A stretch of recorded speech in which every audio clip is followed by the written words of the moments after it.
news here on UBC TV.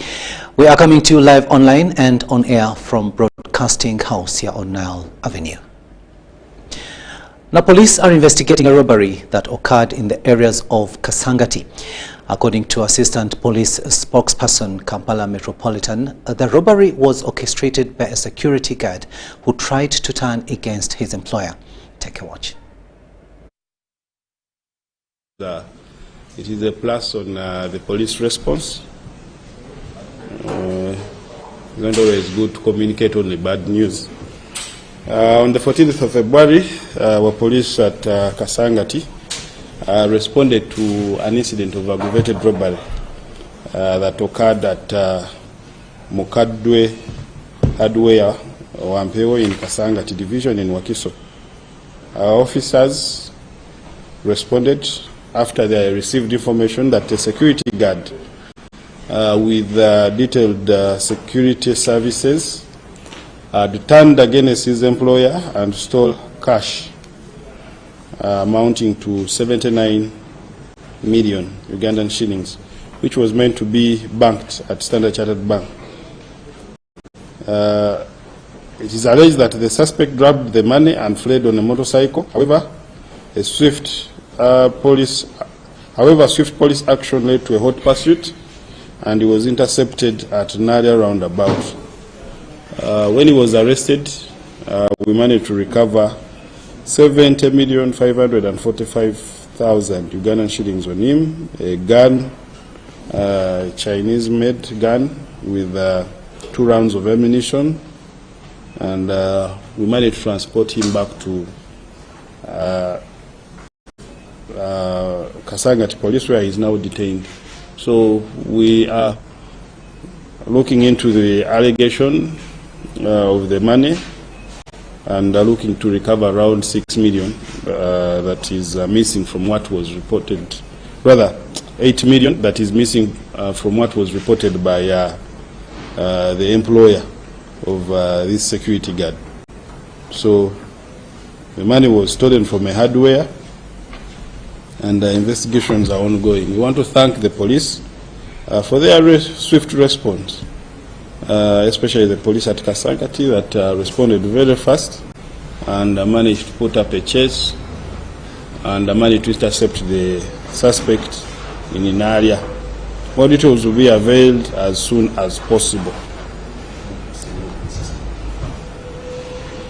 The name of the suspect is Ndamuwa Joseph. Is the suspect.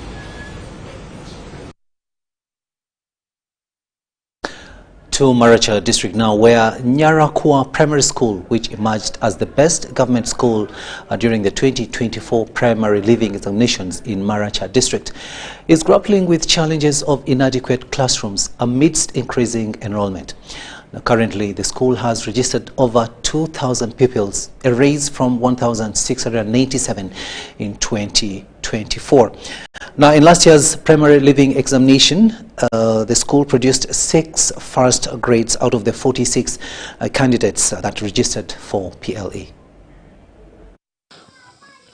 I want to declare that our PLE 2024 result was very authentic.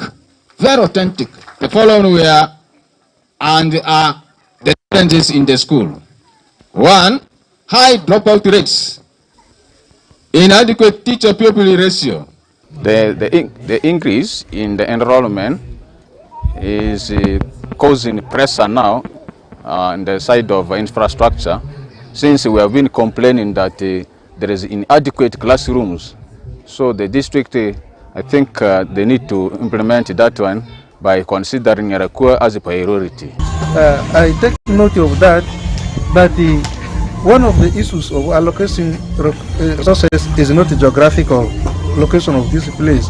We normally consider the population, then we consider the existing gaps that will address the existing challenges in this school.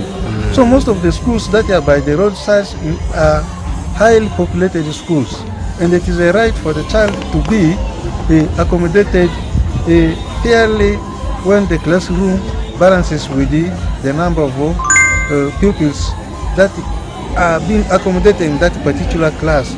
So therefore, at times where we realize there are high concentration population of learners, we tend to take facilities there, but not necessarily the schools that are by the roadsides. Parents and other stakeholders, let's make education a priority so that we live smart life in future for God and my country. Thanks. Now, top academic performers and talented athletes in the 2024 Uganda Certificate of Education UCE exams have been awarded bursaries for advanced level studies. A board member, John Egesa Odoki, credited the school's success to strategic planning. Out of 175 candidates, 171 passed. The headmaster, Arthur Mbalule, praised students, teachers and the board, urging parents to enroll. He emphasized the importance of project work under the new curriculum. We have more in this story.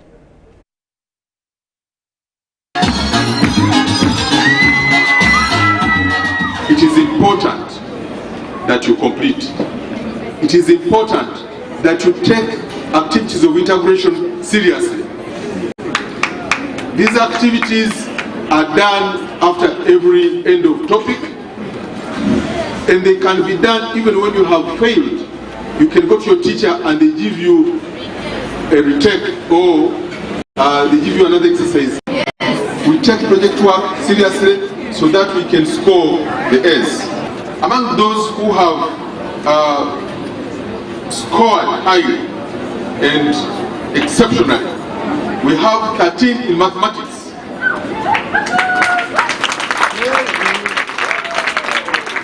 19 in history, and every subject has had its share of this. We've searched for 19 subjects, and I'm happy that even PE had an extra exceptional student.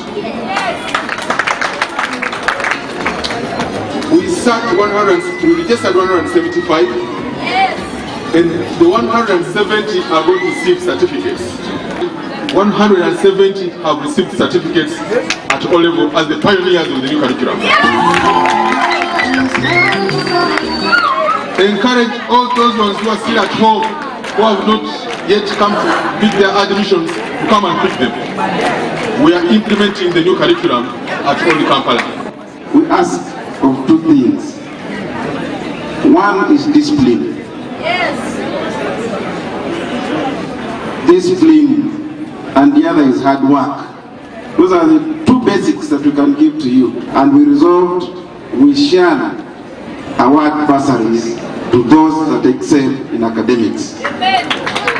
Now the question is, are you going to be among them or not? Yes. The other side, you don't have to be among them? You don't have to be among them? For us, we shall be ready. This time, if you have your A's, we shall call you and give you the awards. Current students of senior 4, you are going to do better.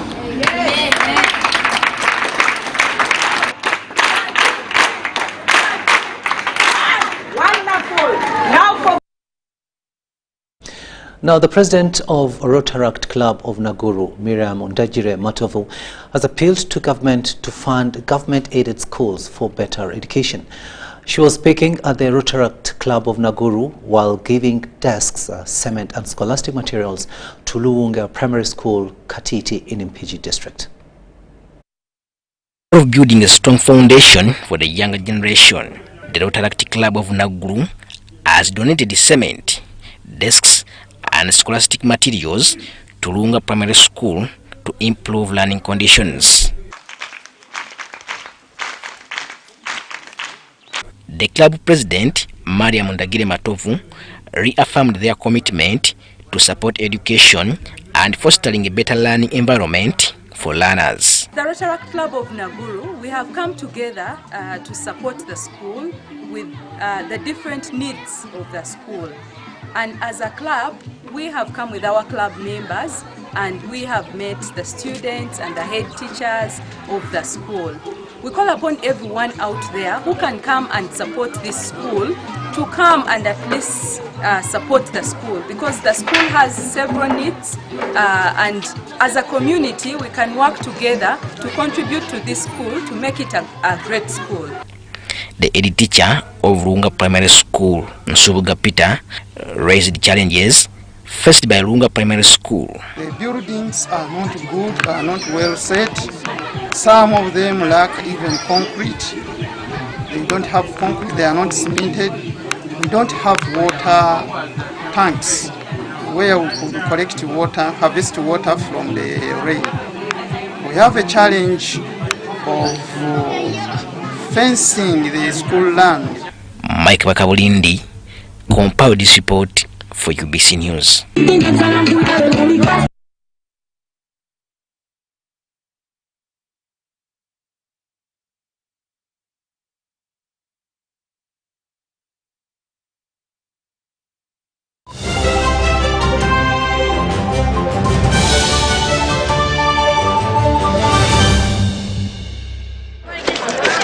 Juko. Yo.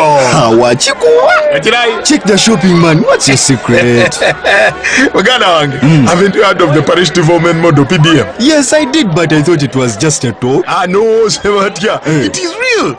I and a few friends together formed a circle, accessed money from the PDM, invested in a portrait project, and now things are moving. Juko. I thought I was one of your friends. You are. But you left me behind. I didn't leave you in poverty. What you do, just visit your LC2 chairperson and your parish chief, and start the process of economic transformation. Just like that. The Parish development model is an initiative from the government of Uganda through the Ministry of Local Government, designed to transform all lives of Ugandans for the better. PDM, my parish, my development, my life. Here's your chance to win school fees for your child for a whole year. Just pay school fees using Momo. Abantu be Buloba mwena olwako olwaleero tuli wamwe wano ku St Paul Kindergarten nga tukuze kukola ki tuze kuwa muzadde waffe eyawangudde school fees za mwaka mulamba. Kyeyakoze jogajoga yasasuza school fees we ng'akozesa school pay bw'atyo n'awangula. Nasooka kwogera amannya ga mwana mulala ngenda okuwulira ng'asiriikiridde. Nenooza twakinzemu si kituufu ne mugamba nnyinawo abaana babiri kyavambuza omulala yaani ne mubuulira amannya ge n'angamba oyo oli muwanguzi waffe ne MTN Momo wawangudde school fees gwe muwanguzi wa wiiki eno.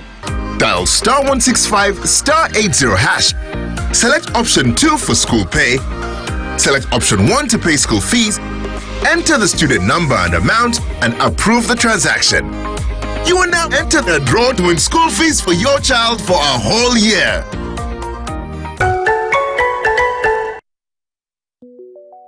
Government of Uganda presents Post Buses in Uganda, operated by Posta Uganda. We specialize in professional transport, courier and vehicle hire services across Uganda. Our routes include Kampala Masaka Mbarara Kabale Chisoro, Kampala Mukono Jinja Mbale via Tirinyi Road Soroti Lira, and Kampala Luero Kamudini Gulu Kitgum. Our main offices are located at the Post Office Head Office on Kampala Road, with booking services available at counters 23 and 24 at the General Post Office. You can also book at designated district post offices along our routes. For inquiries or bookings, please contact us on 0751 684 184.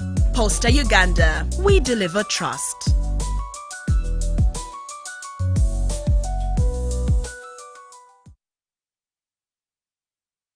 Seems to me now that the dreams we had before are all dead, nothing more. The holiday table is set. Steam rises from freshly prepared dishes. Family photos line the walls, but one chair remains empty. An empty chair that wasn't supposed to be empty today.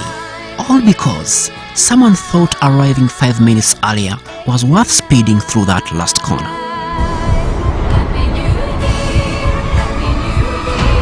No destination. This festive season, thousands of chairs across our country should not remain empty. chairs that hold our fathers, mothers, children, friends. Is your rush worth leaving an empty chair at someone's table? Drive within speed limits, because every empty chair tells a story of loss that could have been prevented. Speed kills. Drive to arrive alive. Tofira Kukubo. This man.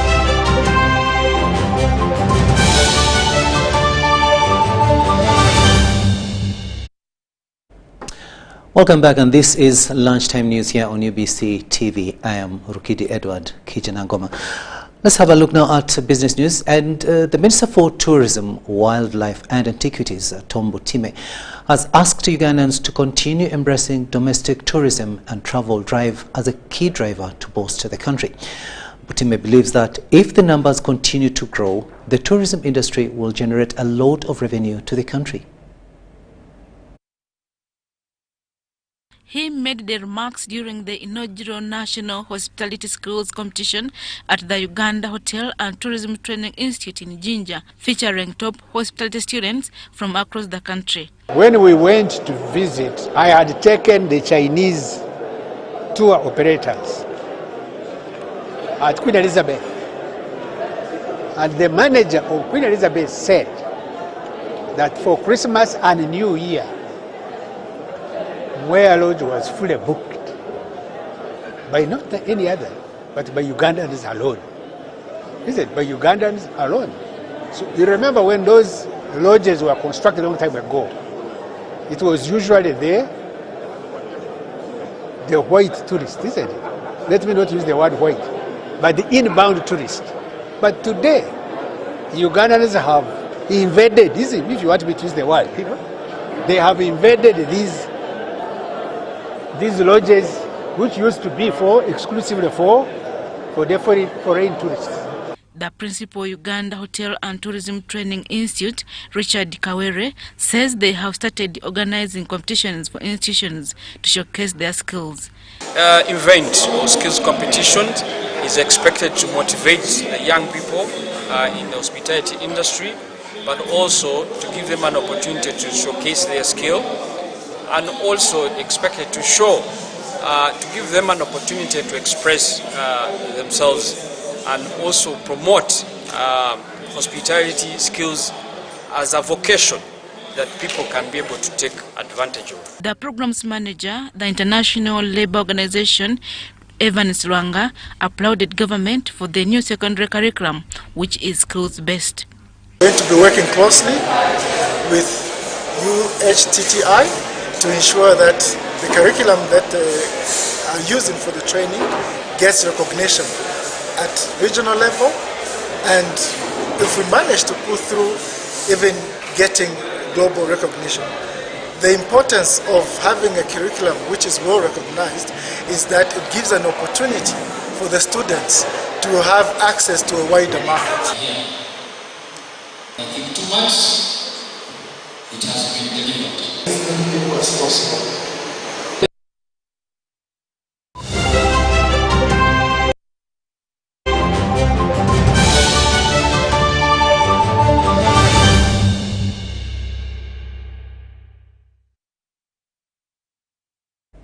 And moving further afield, we begin in Kenya, where since June 2024, when a series of mass protests took place in Kenya, 82 cases of alleged forced disappearances have been recorded, and that is according to the Kenyan National Human Rights Commission. And as we hear in the following story, it is yet to be confirmed who is behind the abductions. It's here in the Kitengela town neighborhood, about an hour away from central Nairobi, that Aslam Longton and his brother Jamil say they were abducted. Earlier that day in August, Aslam says he felt uneasy and noticed unfamiliar people were watching him. The brothers were riding together by car when things unraveled. That first corner, there was a Toyota Vix parked there. Opened the old doors, so I cannot pass there. So I reversed the car. I come this place. When I entered this place, there was a Subaru come and blocked me here, and Rotaract blocked me at behind of there. The brothers alleged they were approached by heavily armed men they described as appearing to be police officers and asked to switch off their car. They opened the car, removed me at the steering, took me very fast to the Subaru. Jamil Longton says he was not meant to be taken away that day, but when he pressed the officers, even suggesting to call the neighborhood's police station, they refused to introduce themselves. I kept on asking them, who are you, where are you taking my brother? I told them I'll call the OCS Kitengela police station to ask him if he's aware of whatever you're doing. When I attempted to call the OCS, my phone was confiscated by them. I was slapped, my phone switched off, and I was also bungled into the Subaru. The brothers say they were handcuffed, blindfolded, taken to a location, and held there for 32 days. Amnesty International and Kenya National Commission on Human Rights confirmed the accounts by the two men and say it's similar to the treatment of other abductees. Number one, they are telling us that they were denied food. They were kept in handcuffs for days. They were stripped naked and they were made to lie on concrete floors. Aslam says he was taken due to his participation in the nationwide youth-led Gen Z protest last year against a proposed bill that would have increased taxes. The protest expanded into a call for an end to corruption and for the president to resign. The bill was eventually withdrawn. Aslam's brother didn't take part in the protest, but they say they were both repeatedly questioned about its funding source during their captivity. Rights groups accuse the Kenyan police of using excessive force against protesters and in some cases abducting government critics. Police deny the allegations. The police also said that they had credible evidence criminal gangs had infiltrated the protests and planned to take advantage. In December, following more protests in Nairobi to demand the police produce the missing people, President William Ruto condemned the spike in disappearances.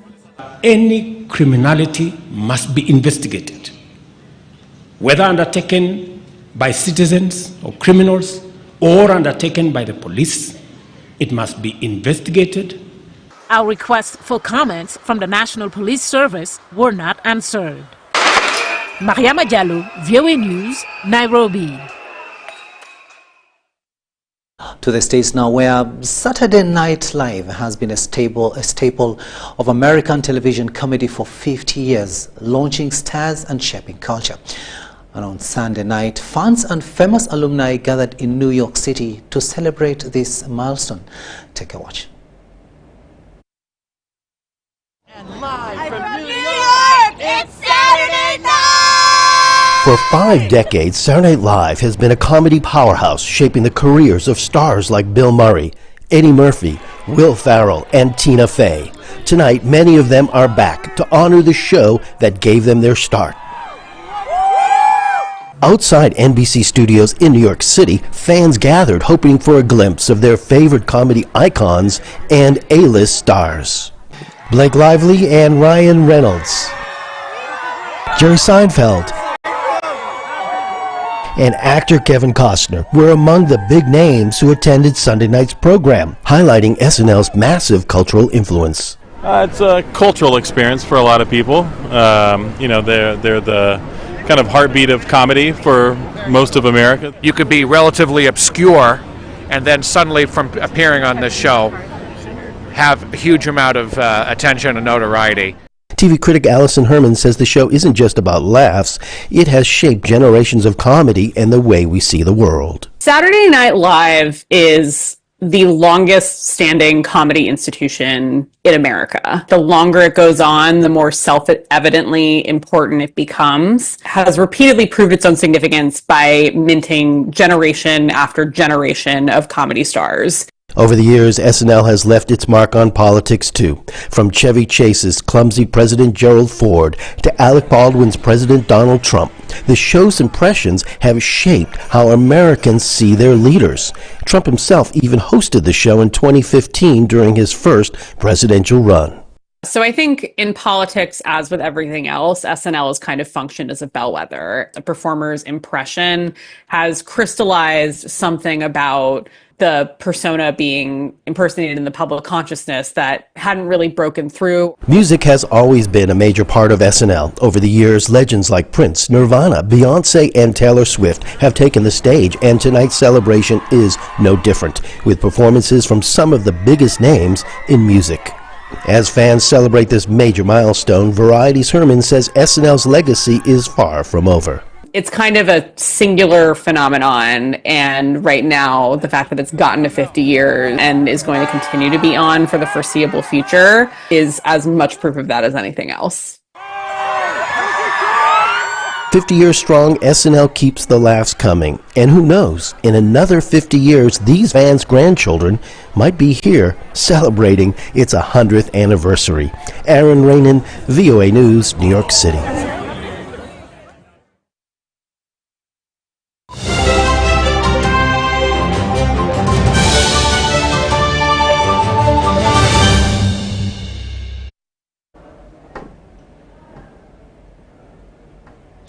Sports news now, and we look at Woodball, where Uganda Woodball Federation has held its extraordinary congress at its offices in Mengo, Bakuli. Our focus was on how to adapt to the new sports law and plans about how to address funding gaps. John Van Sentamu reports.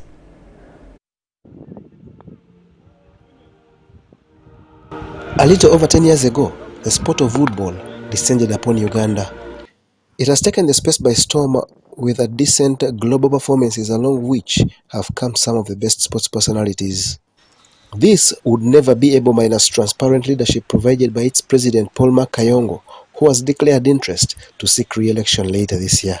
I still have a mission to accomplish in my leadership as a head of Woodball Sport and also a pioneer president. And one of the considerations is to see that we can accomplish our targeted Woodball manufacturing, Woodball development project. This was during the Uganda Woodball Federation Extraordinary Congress, during which the major issues discussed were the new law and funding gaps. The reason why our budget last year was not fully achieved with that budget constraint was mainly due to the government funding, which did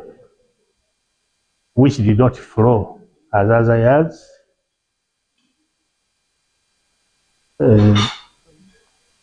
But what we commit is that moving forward, Woodball now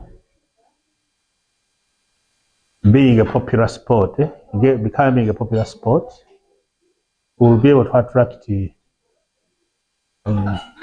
more funding through our partners. Over the years, the Uganda Woodball Federation has prided itself in respecting of all its calendar events and also representing at 8 World Cup competitions.